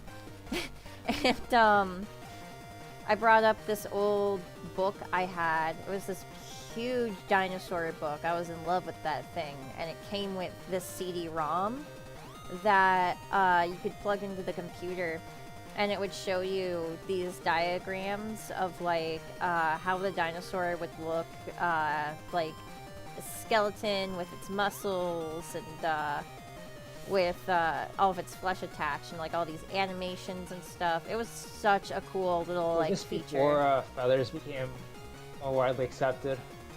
Yeah, but the dinosaurs they showed off don't really even have feathers to begin with. Like there was no raptor. Yeah. However, there was a Spinosaurus. Which is extremely... Whatever the fuck kind of Spinosaurus it was, it's gotta be outdated by today's standards already. Scientists claim that the no, I don't know where I'm going with that bit. I was going to make a bit saying that paleontologists discovered that all Spinosauruses apparently had asthma. They all had asthma. Scoliosis. Yep. We did it, guys. I mean, like, you can't... The Spinosaurus community can't decide. Sometimes it's aquatic, sometimes it's not aquatic, sometimes they're like, oh, it's semi-aquatic. Sometimes it's like, oh, well, some of them are aquatic and some of them aren't. It's like, Spinosaurus, you finicky bitch, just make up your goddamn mind.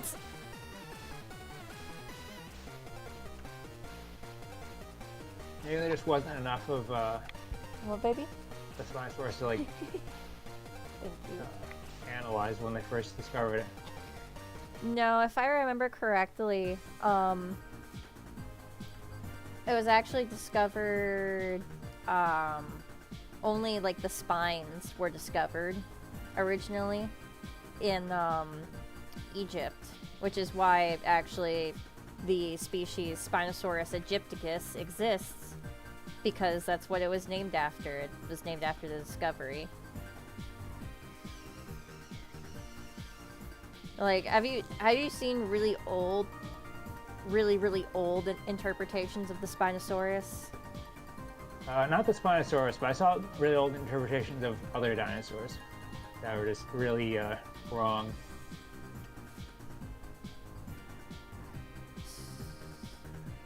Yeah, okay.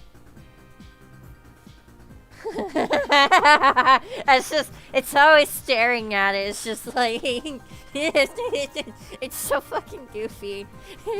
Are you guys ready? Hang on, let me save this real quick.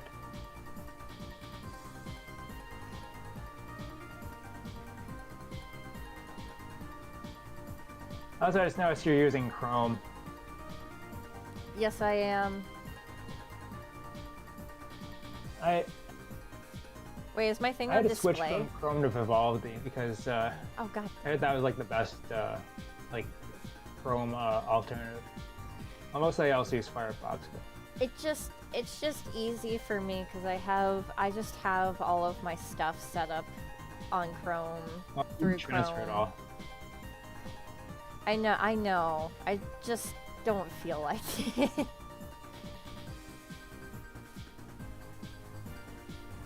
Man, I'm getting a new computer soon anyway. I don't want to bother at the moment. I'll have time to switch everything over if I feel like doing so. Shit. Okay, there we go. Here it is.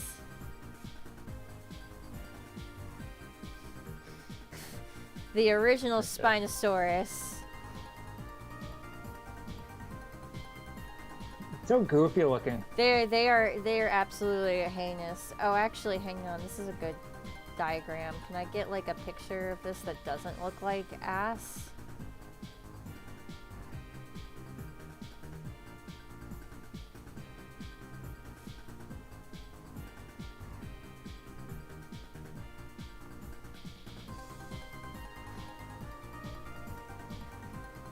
Oh my god. Google, why do you do this? I think my dinosaur phase was, I mean, I had it for like a decent while, but it got like fairly quickly overtaken by like my vehicle phase, or my overarching vehicle phase. So they got like a bunch of different flavors of vehicle autism.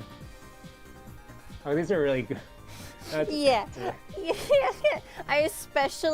I adore the Torok one. He just looks like he's up to no fucking good.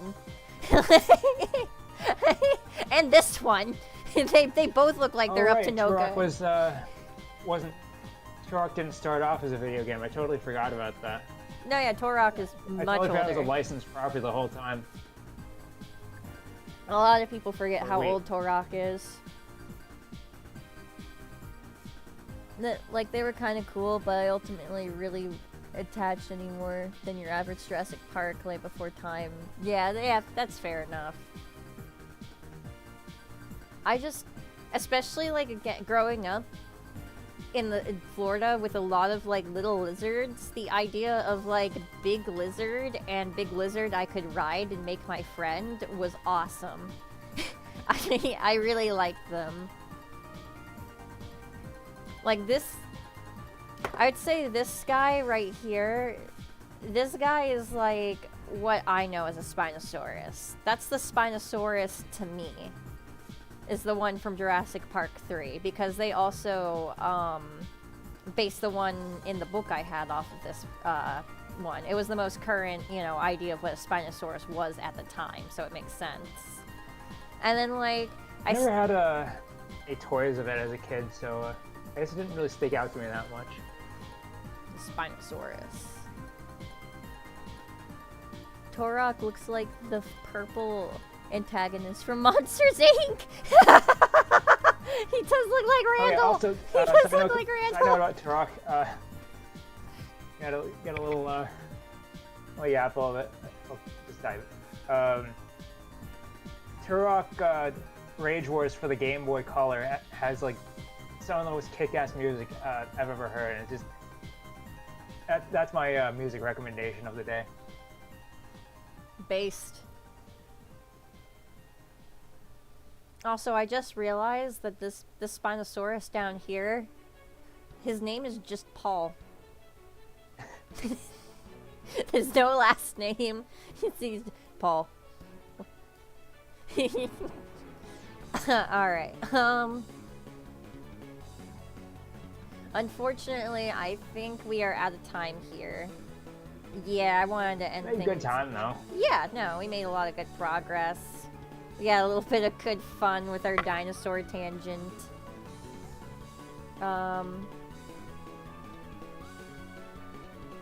Yeah, I mean, you know, it's just good to like come back and like do Dart streams and just hang out, have a vibe, have a Yeah, it's little good.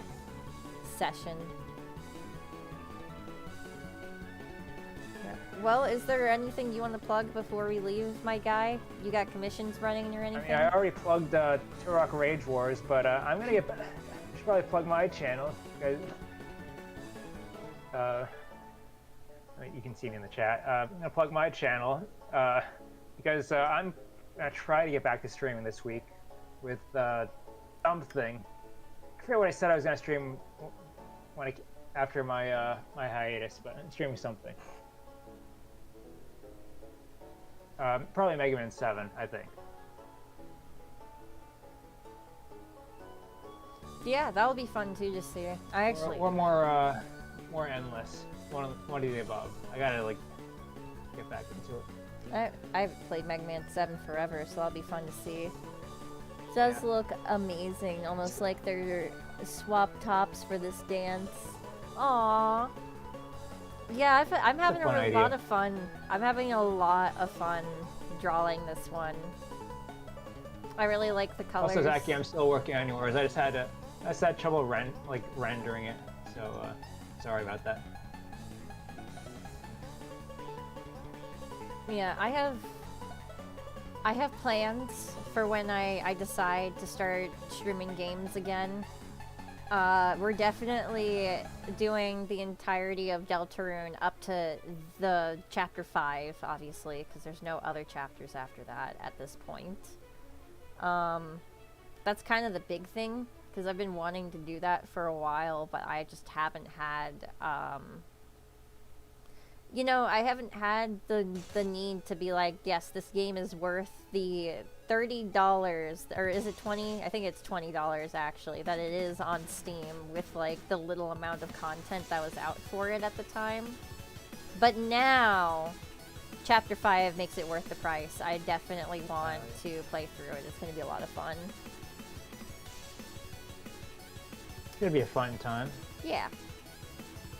And aside from that, I want to get, you know, some emulators going. I want to definitely do like a Saturn series. I would be so stoked to do like a Sega Saturn showcase. And then even like do longer series based off of like the games I really like on the showcase, you know? I think a Saturn showcase sounds fun. I can get like the proper emulator like set up on there if it makes things a little easier. Yeah, if you, honestly, the if new you one, feel but, motivated to do that, that would be really helpful and definitely would save me Yeah, a few extra steps. Yeah, it shouldn't be too hard.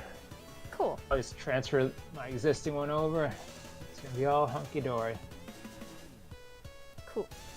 Well, then I think we'll just head out from here, guys. Thanks for joining again, Yeah, and good place that up. I will be streaming here again Monday night. And Monday night, I should have everything ready for the announcement. Fingers crossed. Hell yeah. But yeah.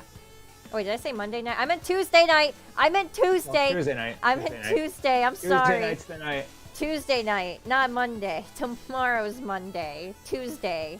Tuesday. You're a goober. Anyway, I'll see you guys. Goodbye. All right. Bye-bye, everybody.